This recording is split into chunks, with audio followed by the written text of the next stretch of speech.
Baik Bapak Ibu yang kami muliakan, kembali kita kepada hadis apa yang terjadi kalau Palestina sudah merdeka. Tolong dibaca. Jadi ini ada hadisnya ya Pak ya, Bu. Bukan omong kosong. Hadisnya juga sahih.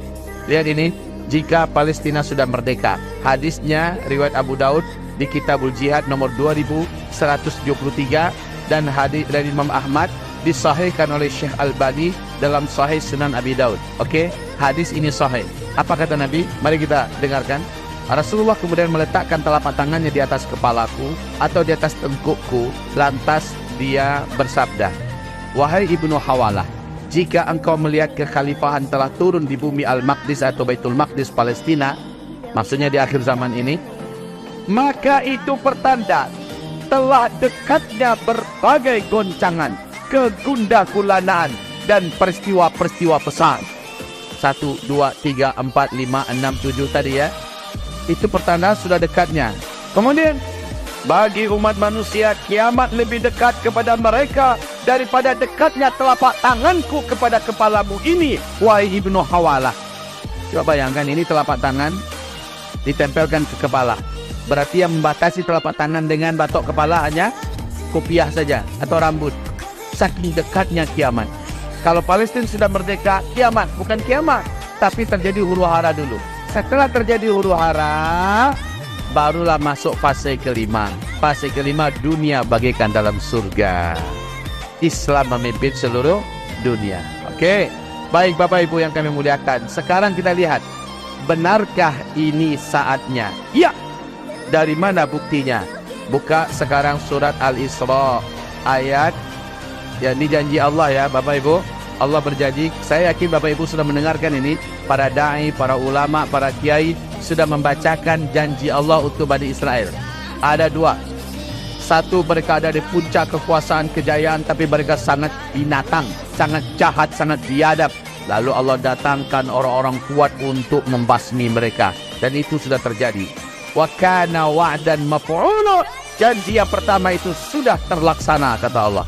Kapan itu? Para ahli sejarah dan para ulama tafsir berkata, dia adalah ketika pasukan kuat dari Babilonia datang menyerang di bawah pimpinan Nebukadnezar. Dah selesai yang pertama. Sekarang yang kedua. Sekarang di mana dunia boleh dikatakan dalam genggaman Israel hari ini. Amerika itu sudah Israel yang berkuasa di dalamnya. Eropa, NATO, PBB itu sudah Israel yang mencengkeram Bapak Ibu. Percaya tidak ya? Saya yakin Bapak Ibu sudah mengilmui ini. Maka berarti di puncak mereka sedang kuat-kuatnya hari ini, mereka juga, coba lihat sombongnya. Di puncak ini, mereka dengan mata telanjang, tidak peduli apa kata dunia, membantai anak-anak, membunuh wanita. Bahkan bayi-bayi di inkubator pun sekarang makanan juga mereka obrak-abrik. Tidak ada yang boleh berbuat, Pak. Tapi insya Allah Ta'ala, Allah telah mendatangkan pasukan yang tidak pernah mereka duga-duga. Dari dalam langsung datang pasukan itu. Inilah janji Allah. Sekarang kita baca. فَإِذَا جَاءَ وَعْدُ الْآخِرَةِ. Apabila datang janji Allah yang terakhir. Inilah janji Allah yang terakhir. Seluruh ulama dunia sepakat mengatakan bahwa janji Allah di ayat ini sedang on the way. Tombol aktivasinya sudah ditekan dan ini tidak akan bisa dihentikan sampai terjadi yang poin ketiga. Liyasu'u wujuhakum. Pasukan itu mampu membuat buruk wajah kamu. Wajah di sini diartikan adalah citra dan image. Oke, membuat rusak dan hancur citra dan image Bani Israel, kaum Yahudi dan Zionis hari ini. Dalam hal apa? Dalam hal militer. Katanya militernya termasuk yang terkuat di dunia. Apaan? Sudah dibantu oleh Amerika, dibantu oleh Jerman, Prancis, Inggris, dibantu oleh Belanda, Austria, Australia, dibantu oleh India. Menang mereka apa? Enggak. Mereka terus kalah dan kalah dan kalah. Bahkan tank Merkavanya yang hampir 200 miliar harganya satu tank Merkava itu. Hanya dihancurkan oleh rudal El-Yasin 105 yang dibuat kurang dari $200. Dan itu pun banyak dari bahan-bahan dapur oleh ini benar-benar hancur image dan citra militer mereka di mata dunia. Dan juga citra ekonominya, image ekonominya. Gara-gara dunia hari ini mengembargo mereka. Bapak tahu kan sekarang bagaimana hebohnya dunia, dan Barat, Amerika, semua negara kafir pemerintahannya ya sekarang sudah pro kepada Palestina dan menyuruhkan boykot terus produk-produk Israel dan negara-negara yang pro Israel. Image dan citra intelijen katanya terbaik, teknologinya juga tercanggih. Sekarang itu semuanya sudah mandul.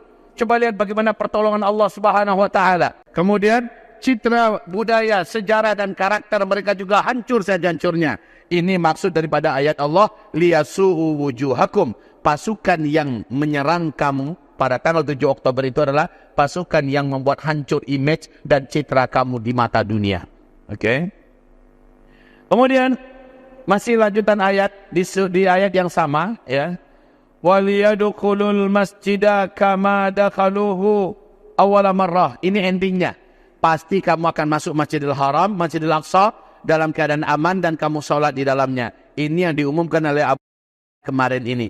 Insya Allah siap-siap tak lama lagi dengan izin Allah kita akan sholat berjamaah di Masjidil Aqsa. Amin. Terakhir, wal yutabbiru ma'alau tadbira. Ini endingnya. Allah akan musnahkan dan lenyapkan kamu selenyap-lenyapnya. Hai keturunan monyet, hai keturunan kera, ya. Allah akan lenyapkan mereka di tangan orang-orang beriman. Takbir. Baik, sekarang Bapak Ibu, ini jelas ayat ini sedang jalan.